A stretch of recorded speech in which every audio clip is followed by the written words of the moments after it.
اعوذ باللہ من الشیطان الرجیم بسم اللہ الرحمن الرحیم۔ تمام سننے اور دیکھنے والوں کو السلام علیکم۔ آپ دیکھ رہے ہیں چینل اسلامک پورٹل 786۔ آپ کی خدمت میں ایک نئی ویڈیو کے ساتھ حاضر ہیں۔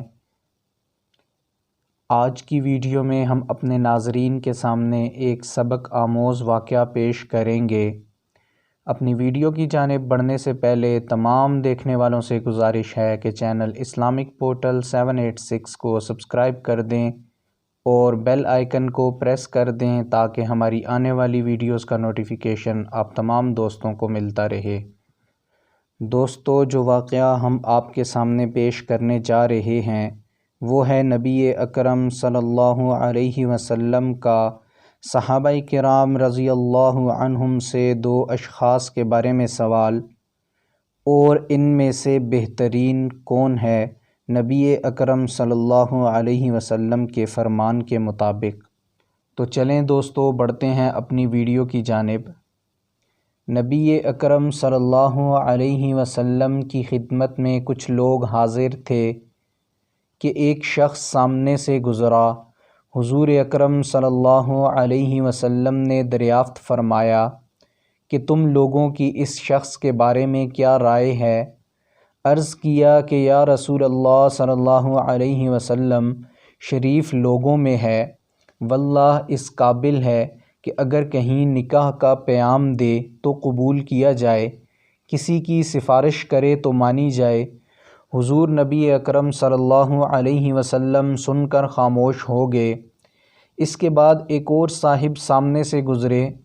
حضور اکرم صلی اللہ علیہ وسلم نے ان کے متعلق بھی سوال کیا تو لوگوں نے کہا، یا رسول اللہ صلی اللہ علیہ وسلم، ایک مسلمان فقیر ہے، کہیں منگنی کرے تو بیاہ نہ جائے، کہیں سفارش کرے تو قبول نہ ہو، بات کرے تو کوئی متوجہ نہ ہو۔ آپ صلی اللہ علیہ وسلم نے ارشاد فرمایا کہ اس پہلے جیسوں سے اگر ساری دنیا بھر جائے تو ان سب سے یہ شخص بہتر ہے۔ تو دوستو، مطلب یہ ہے کہ محض دنیاوی شرافت اللہ کے ہاں کچھ بھی وقت نہیں رکھتی۔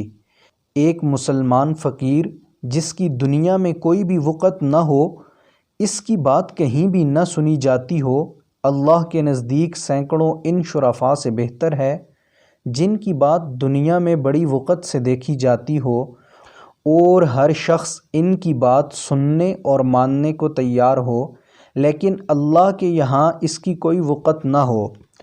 دوستو، دنیا کا قیام ہی اللہ والوں کی برکت سے ہے۔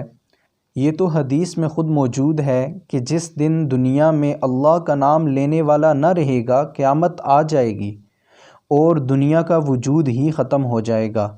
اللہ کے پاک نام ہی کی یہ برکت ہے کہ یہ دنیا کا سارا نظام قائم ہے۔ اللہ رب العزت سے دعا ہے کہ اللہ رب العزت ہمیں دین اسلام کے مطابق زندگی بسر کرنے کی توفیق عطا فرمائے۔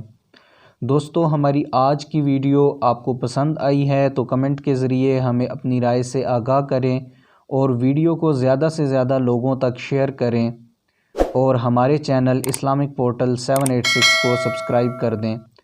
ملتے ہیں اپنی اگلی ویڈیو میں، اپنا خیال رکھیے گا، اللہ حافظ۔